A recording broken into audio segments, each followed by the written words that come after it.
সোজা পয়েন্টে আসি। আমি বাইক নিয়ে বুইয়া চ্যালেঞ্জ করছিলাম, বুঝলি? তোর টিমমেট গুলো ওখানে আসছিল, ওখানে এসে আমার বাইকে ধাক্কা মেরে আমার বাইকটা বরবাদ করে দিল।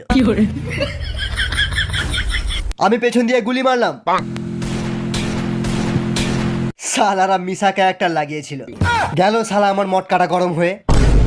তারপর পেছন পেছন দৌড়ে এসে দেখি এখানে একটা স্কোয়াড নয়, 2-3টে স্কোয়াড মিলে ক্যাম্পিং করছে।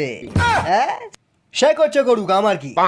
আমি তো শুধু আমার কয়েন নিতে এসেছি, টিমমেটকে রিভাইভ করবো বলে। দাদা বললে যাব না। ওর মুখে কয়েন ছুঁড়ে মার। শোন, নোবড়ারা আলোক চাইলে না, নোবড়াদের মুখে 800 টাকার রিডিম কোড ছুঁড়ে দিবি, দেখবি তোকে বাবা বলে ডাকছে।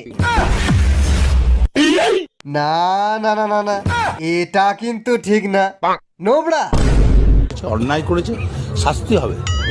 দেখ, আমি রেগে গেলে কিন্তু